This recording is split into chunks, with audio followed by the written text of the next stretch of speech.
welcome to our second panel now here. Please take a seat or leave the room because we want to start. We have a very tough time frame and everybody's looking forward to the coffee break at 4:30. So everybody who's interested in cybersecurity might come in front to us here. We are not biting. We are only want to talk to you and discuss with you. Okay. Data. View of our data. Exactly. My name is Derk Fischer. I'm a partner with PwC, located in Düsseldorf, and I'm very glad to host this panel session about cybersecurity today. My background is about 30 years experience in the area of cybersecurity, but this does not count today. More counting is my panel, which I very warmly welcome you today here. I would like to drive this under the title of Taking Responsibility. Taking responsibility for the digital finance industry of today and tomorrow. Who we are here on the panel. First of all, I would like to welcome Natallia Karniyevich. Hello. Natalie is a senior associate and an attorney in Bird in the Düsseldorf office. She is specialized in IT security and data protection law.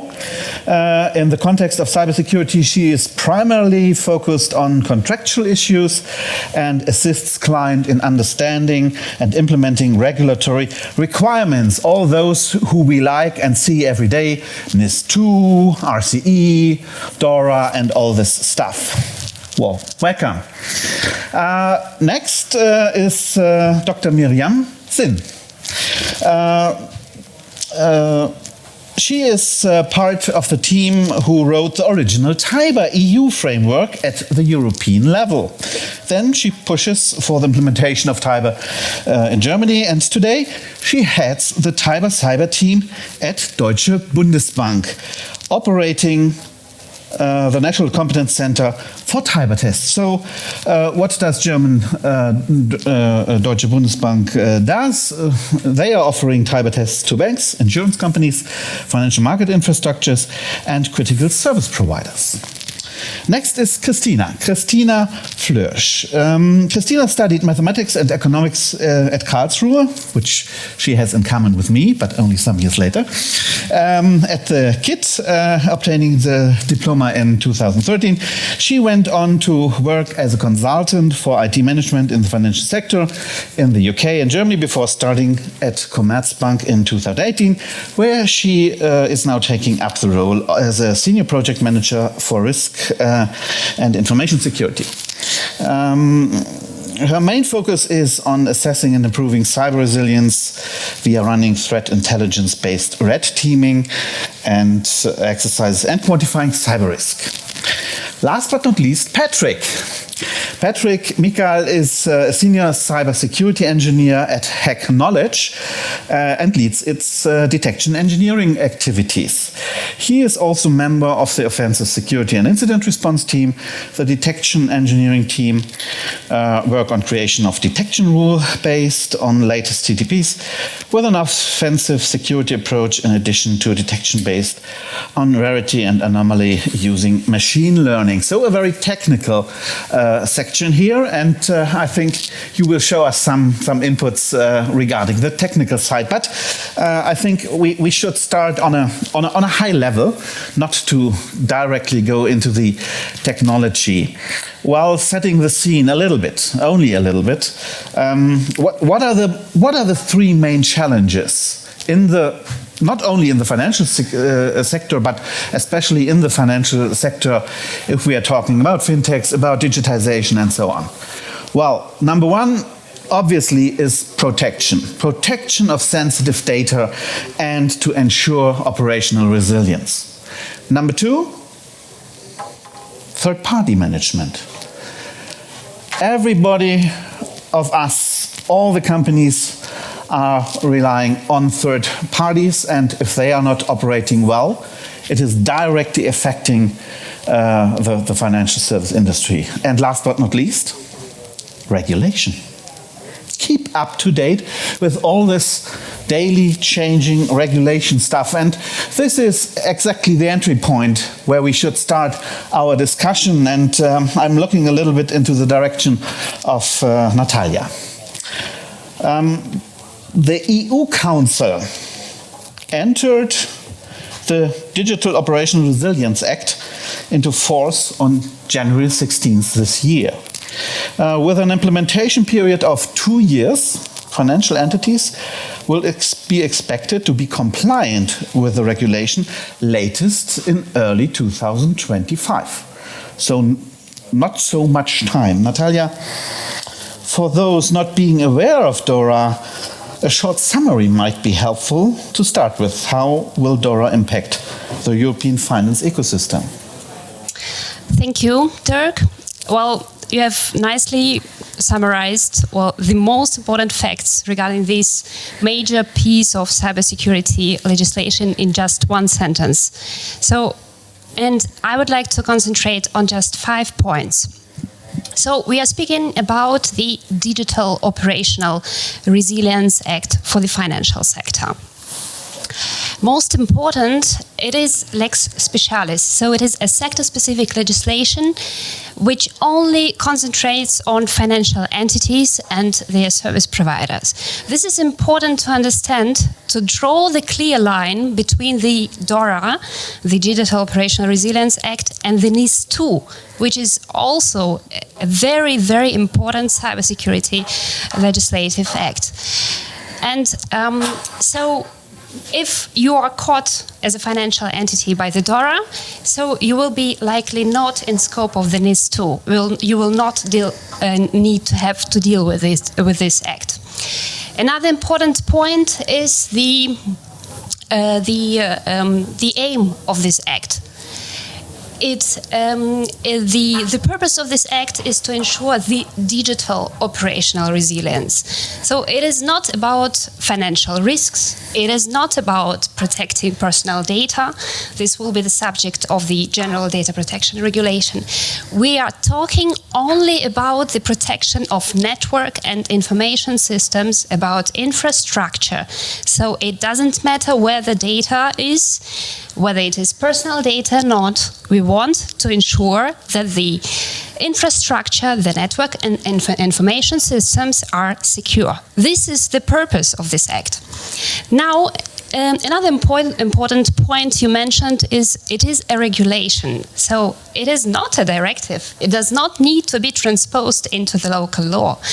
And actually, it is now already in force since some weeks, and we only have 2 years. Actually, 2 years, so it is now, it is the latest point to start preparing for this major cybersecurity legislation. To make a deeper dive into the scope and also the obligations, and then concluding with the practical recommendations. Well, actually, the work I'm doing now for our clients regarding NIS2, but also DORA and RCE. So, who is in scope? We are at the Digital Finance Conference in Frankfurt. Fantastic event. Financial entities are obviously in scope, like credit institutions, payment institutions, investment firms, electronic money institutions, and so on. The list of entities is rather large. Another important point, not only financial entities are covered, but also their providers, ICT, third-party service providers. This we often forget, because when thinking about DORA, we think about financial entities, but also cloud computing providers and data centers, data analytics providers, they will be also covered somehow. So now knowing who is in scope, it is important to understand very briefly. I won't go into much detail. What are the obligations they will need to comply, and there is quite a number of obligations, and I'm looking to my colleagues who are experts in this field, like the risk management, resilience, digital operational resilience testing. Wow, could you please? I'm not a technician, but actually I need to understand how it works, and I think it is important to know for everybody what do you do? How do you prepare? All right. Well, thank you very much for that entry. I suppose that's a very good question. The question is, DORA brings with it the requirement for testing. So first of all, testing is important. We have to actually, the proof of the pudding is in the eating. So we have to test systems to make sure that they're actually secured against outside attackers, that they're resilient against the outside. But not just testing, also advanced testing is one of the requirements. And I suppose this is one of the points where I'm going to slightly contradict you in one sense, that the scope is not for everyone. Yes, the scope for DORA are all financial entities.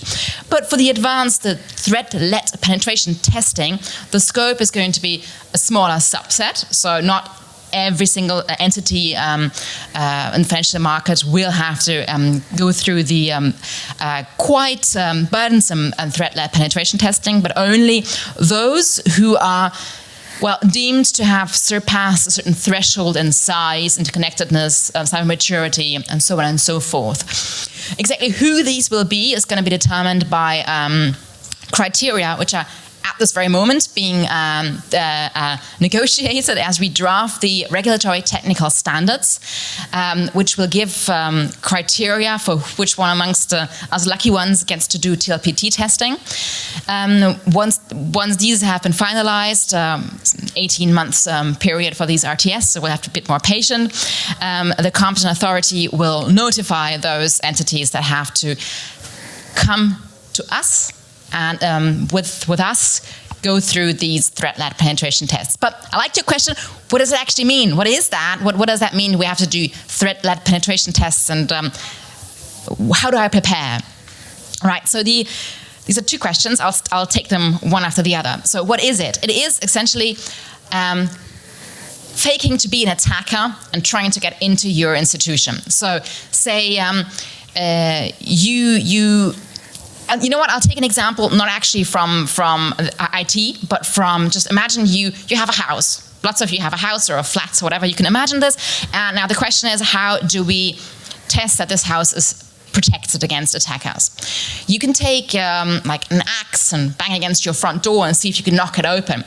That would be like a pen test, right? You have a small defined area and you test it with tools of actual attackers and you see if you can crack it. That will be a traditional pen test. Then you can have a red teaming exercise, which means you walk around the house and you take a look, you're a group of people, and you see, is there maybe a door open? Is there a window open? I can maybe climb up there, and I don't even have to crack the front door. I don't even need that tool. And then you have the threat-led penetration testing, which in essence, before you do any of that, you camp outside the house for a week, and you understand, when do these people go to play tennis? When do they go shopping? And then you just walk in through the door they're left open, because that's what they do. And that is what we do. We do TIBER, threat intelligence-based ethical red teaming. So we, not personally, but we help you do this yourselves. We accompany companies as they hire threat intelligence providers who will camp outside their doors for 6 weeks and like go through the internet, go through your physical premises and try to find weaknesses wherever there might be. And based on that intelligence, come up with who are the most likely threat actors to attack you personally. So if you're, say, Commerzbank, who wants to attack you? Who would these 3, 4, 5 most likely candidates be? And then what techniques do these people use? And then we hire someone like Patrick, not we again, but you, Commerzbank, would hire someone like Patrick to actually go and carry it out. And then hopefully we've assessed we've got some understanding of how safe you are. The second question was, how do you prepare for that? And honestly, I'm going to have a very German perspective here, because I'm in German. I run the German TIBER Center. These are all over Europe, but I can only speak for the German market.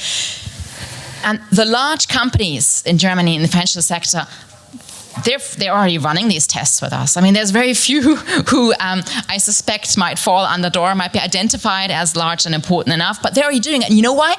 They're not doing it because it's written in DORA. They're doing it because it's a good idea. They're doing this voluntarily. They've come to us at the Bundesbank and say, we'd like to do this. We think it's a good idea. I mean, fine, we've proposed it to them, but they've come voluntarily and they've come back. The same ones say, I'd like to do this again. So I think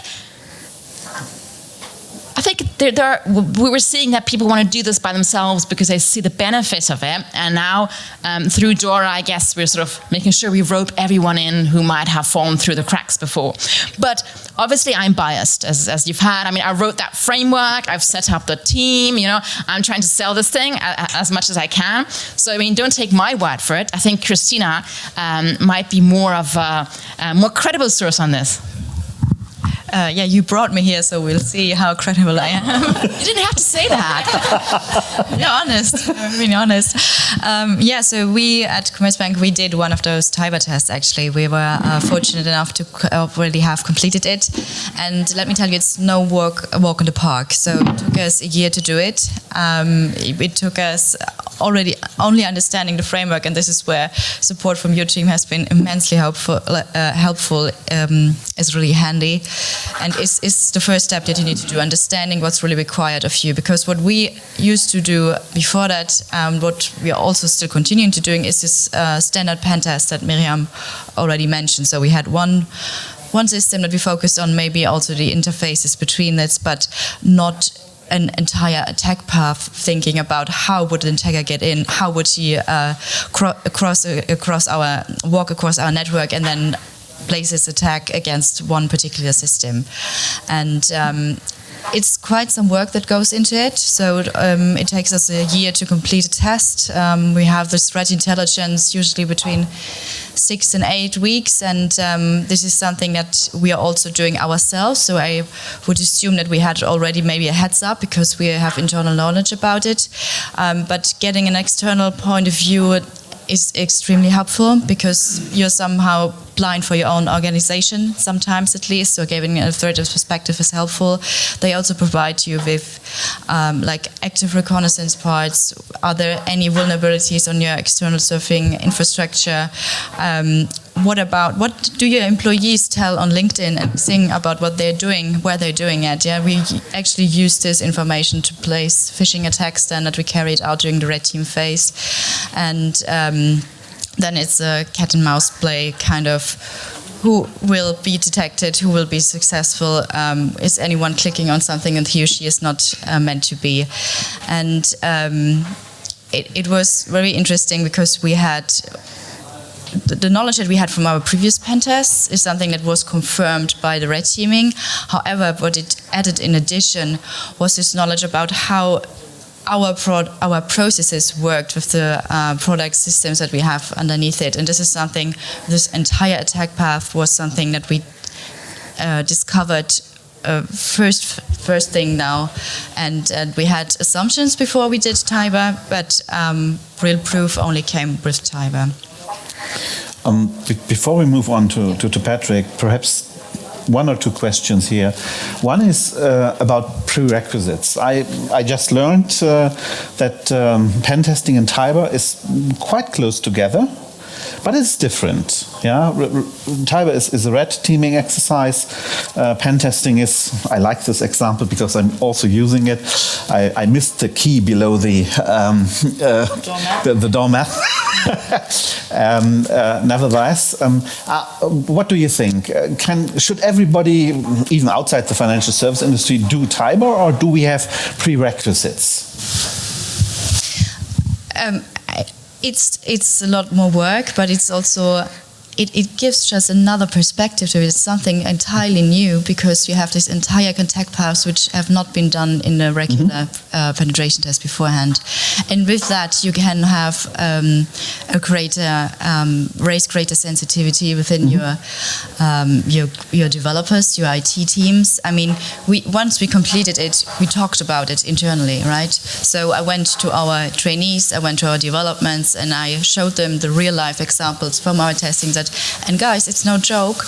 This is really what happens. I I can show you the log files from our SOC team, how they detected it. So it's no joke, and it kind of did something with them. I think awareness, it raised a lot of awareness, and it's just a broader approach, which also facilitated some attention within our top management. And okay, yeah, maybe we now have also better understanding where we are more vulnerable than we thought before, and we should maybe invest in stronger measures in this particular area. Okay, thank you. Second, threat intelligence. You focus this quite strongly on your internal threat intelligence. What about service providers? We have some quite good service providers in the market providing threat intelligence on a global, international level to companies. What about this information? How valuable is this for an institution like Commerzbank, and how do you integrate this into your approach? I guess we're always a little bit biased because we know our company so well, and colleagues who've been doing that are also for several years, even decades sometimes with us. And so having a fresh set of eye, how we are perceived from an outsider, what they can see from information, human intel, what can be found in the darknet. It's just they have other means and techniques that we, also because it's not our main focus, we just don't provide it. So it's immensely helpful to get this extra insight from an external provider. Okay. Anything to add? I'm just curious and was thinking about how many companies will actually do it on a voluntary basis. What do you think? Well, we are already booked out for 2024. So if you are curious to do a TIBER exercise, you better. The queue is long. So in the beginning, we asked ourselves that very question. We thought it was quite. We thought we were being quite brave to put it out as a voluntary thing, because it's really the first time that Bundesbank or most regulators say we've produced this tool for you to use, or leave it. So that was a concern. But honestly, we were all just floored. People really wanted to do it. And once a few did it, word spread, and more and more want to do it. So now I can think of like one or two institutions where I'm like, well, why haven't they done it yet? But literally everyone else on our radar has been doing it. So and there are some other institutions offering TIBER assessments. It's not only Deutsche Bundesbank. No. No? No. Uh-huh. Thank you very much for bringing that point up, because that's actually really important. No. So we don't do the tests, and we're not red teamers, we're not TI, we are the referees. So we sit in, and at the end, you'll receive an attestation from our board and saying that, thank you very much, you have sufficiently graduated as a TIBER sort of graduate. Okay. That's right. But it's actually a fight. We fight a lot with people saying, oh, you can do it without Bundesbank. No, you can't. And it's not a TIBER test. Okay, Patrick. So you are doing the TIBER hard stuff then. So my part is the detection part. So because the goal of detection is to be sure that we will catch the attacker as soon as possible. Because theoretically the studies has shown that 90 days is the time between, a minimum 90 days is the time between the first initial access of the attacker, and we will catch it after 90 days. So during those 90 days, we were not able to see it. So that's the theoretical studies for breaches. So the goal of detection is to reduce this gap as much as possible. Threat intelligence for sure is one of the main keys, because during threat intelligence we will be able to search for technique and tactique in the dark web, crawling the web, to be able to catch in the earliest stage, because we will be able to join some red team community, some attacker communities, some hacker communities, to be able to see what they are discussing, what topic, what tools, what technique, how they are thinking. And when we do that, we are proactive. So we are kind of step ahead. We know what they are thinking. We try to implement the detection rule to be able to catch those techniques that are being developed aside in the dark web or in their community. The second approach would be, as an example, the output of the TIBER exercise. We will take the output of the exercise, we will see the technique and the tactic that has been tested and executed. In addition, as an example, also the digital forensic and incident response investigation report will take all the IOCs, the indicator of compromised that has been shown, the technique, the tactic, the tools that was used in both red team and defending exercise. We will take them, we will use them, and we will enhance our detection capabilities in use cases to be able to really catch that static behavior that will happen. The last but not least, like what we are trying to think of, is to use machine learning and artificial intelligence. Because doing static detection is good, but we are detecting what we know. It's a pattern that we know. But the machine learning will help us to detect rarity and anomaly in the user and entity behavior. So we are trying to detect the unknown, which is I think the huge gap. And that's how 0 days work. Like you might have a 0 day. 0 day is something that will breach your system without getting detected yet. So it was a way that we thought we take this road to be able to enhance our detection. And the last part, if I may, it's for the response part. So the response part will help you to make sure that your system and service will be, it will really reduce, if I may say, the outage of your systems after a breach. So a breach happened, now you need to respond for it. So you make to make sure that your system are up and ready after the attack. From my point of view, detection is a key of success for a good incident response or for a response, because you don't want to receive a call from the law enforcement or from media or so see it on social media that you are hacked. It's good to receive a call from your cybersecurity provider to tell you, watch out, you have this happening in your side. So an incident response without a prior detection being triggered is not good. So detection for me is the key for kind of everything. Mm-hmm. You just mentioned to detect the unknown. So yeah, for a normal one, it is impossible to understand how you can detect something which you don't know. Sure. And for me personally, I learned artificial intelligence is that machines are learning and then taking what they learned and get some knowledge out of this, sure, however they are doing it.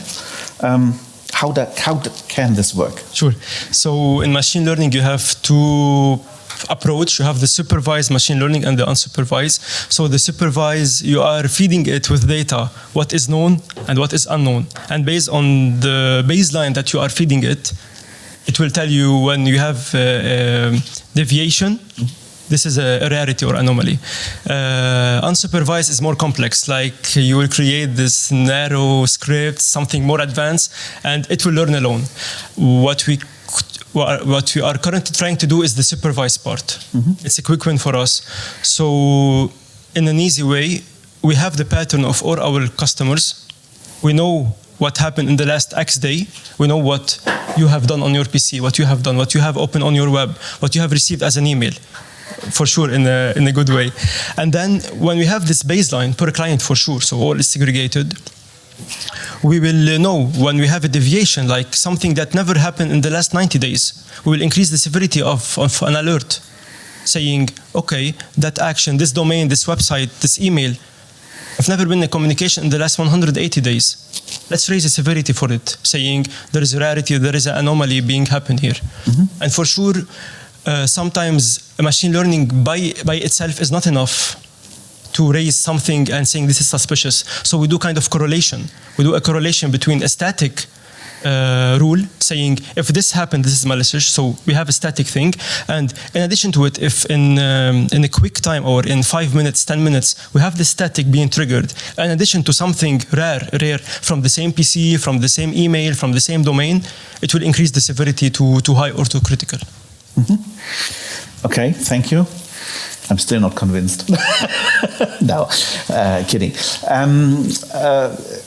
Response. Yes. I think hopefully we detect on a fast way, fast enough.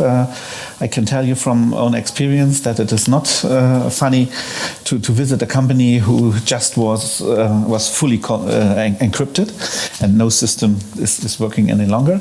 Nevertheless, this response. How do you think should companies prepare for this phase? Sure. So for the response part, it's really important because, it will cause the company to be, the service of the company to be not available if the response is not done correctly, and the recovery part. So the first thing is to make sure that the company instant response process and data are up to date, like the usernames, the assets, everything that is really important, they are up to date. That's the first thing. The second point of view is for sure having the procedure of detection that we already mentioned before.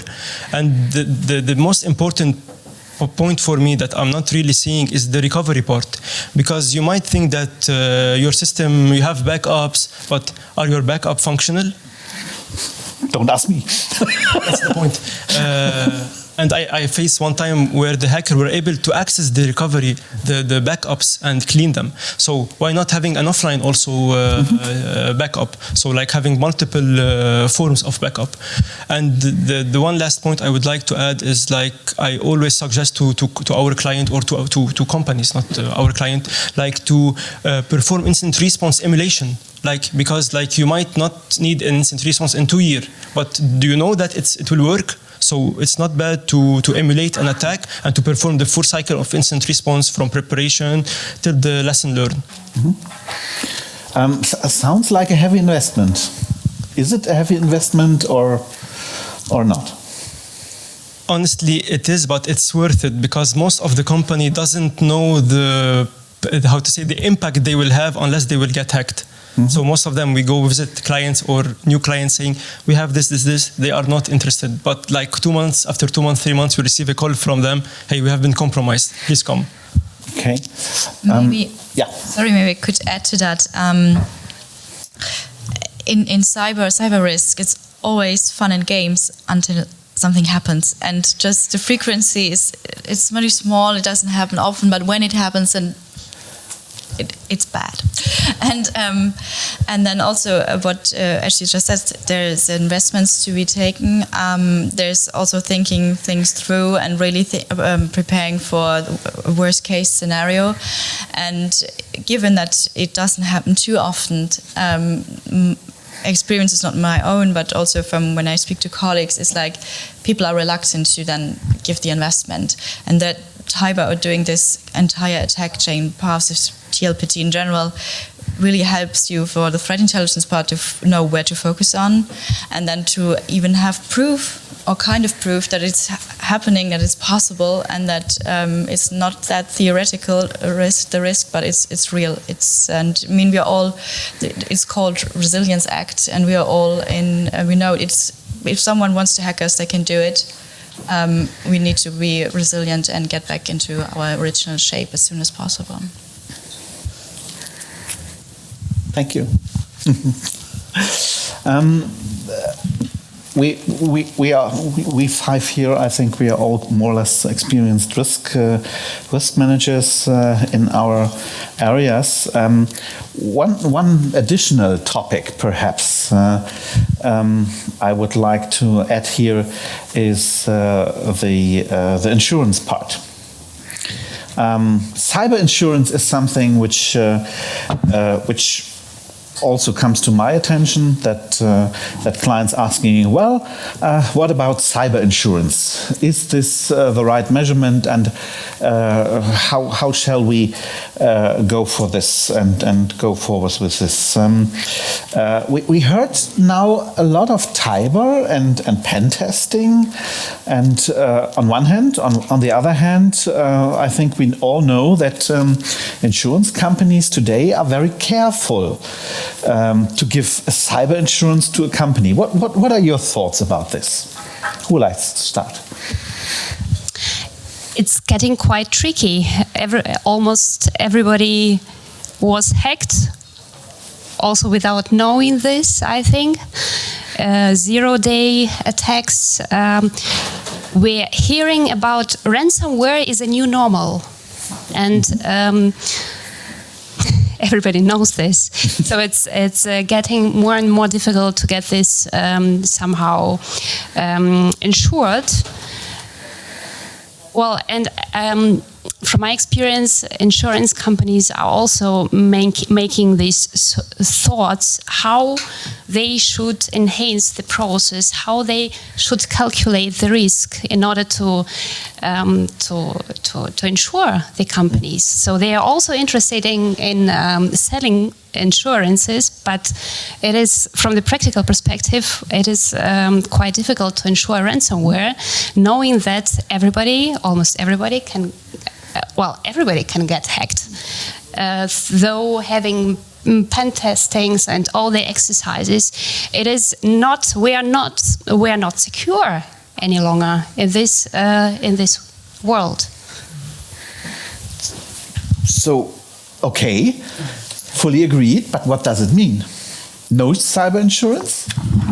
Better invest the money into security measures or detection software or preparation and readiness exercises for incidents response? I mean, look, I think it's a market that's just it's growing still, right? I mean, and nowadays I live in a little village outside in the towns, and now that little village got itself cyber insurance. So everyone left and right is getting cyber insurance right now. So it's just a market that is developing, it's growing rapidly. And I think an insurance market is a market that particularly thrives from experience, that requires data and consistency to actually function properly. So I think we just need to allow that market to calibrate itself, to find itself. But what I would say is, you mentioned the choices either or. Do you do this or that or this and that? And I think you can't really answer that in blanket terms. I think probably doing everything is, the more you do, the better it is. Whether or not a particular insurance policy is a good deal, I don't think I'll be a good judge for. But ultimately, I think there's no hard and fast rule of what you should and shouldn't do to prep yourself. You do as much as you can, and you find for yourself where the soft spot is, where do you have to do more, where you have to progress further. One thing I would add, though, is I do not think it would be beneficial as an insurance company, for example, to require a certain amount of testing. Now, because you can think about it that way, that your premium goes down if you do TIBER once a year. That would be a very bad idea, I think, because similar to putting TIBER into DORA, which I happen to also think is not a fantastic idea, I think these testing yourself is something you have to do from within. You have to want to test yourself, because if someone asks you to test yourself, you approach it from a very different angle. And then you try to pass the test, right? And that is the most wrong way to think about it, because you don't want to pass it, you want to fail it. You want to fail it everywhere because you're paying someone to find your weaknesses. And if they don't find any, you've wasted money on nothing, because you're trying to get better. This test, the word test is the problem. It's an exercise. You're trying to get better. And you only get better when you fail. So you really want to be able to do this for yourself, not because someone's pushing you. But this is only a question of how insurance companies interpret the result of a TIBER testing, for example. They have to change their mind, not the tested company. I'm fully on your side, but insurance companies should understand that a TIBER attestation with results, is improving your maturity on cybersecurity, and that this is not saying that you are absolutely unsecure. That's why I'm asking earlier about, do we have prerequisites? I think TIBER is fine and right. The question is, at which level of maturity a company should start into this. And we have a lot of companies who are on a quite low level of maturity, where TIBER would show so much results that it makes no sense. I'm not quite sure I agree with that statement. I think once you reach a certain size, irrespective of maturity, it's a good idea at some point to do it. You ought to be at that maturity once you have a certain size and importance. And let's not forget, I think, apart from finding these weaknesses, that's one of the goals that we have, so we can fix them. It's also it's a very pretty awareness campaign. Yep. Because once your board member sees, oh my God, they walked into my core system within weeks and they could have switched the whole thing off, that sets off alarm bells. So even in the worst case scenario where they just walk right through and you spent money on someone just walking through your systems, at least that message gets across. So I think it wouldn't be a total waste of time. So I think the prerequisite is more that you have a certain size and importance that justifies the cost rather than the maturity. Yeah. In terms of sector, just one more thing to add. On purpose, we wrote the whole thing sector agnostic, so anyone can do it. You don't have to be a financial industry. We even have our colleagues in the Netherlands running this with energy providers and so on. So really, it could be anyone doing a type of test. Thank you. Maybe if I could add, what do you use insurance for to cover your residual risk at the end?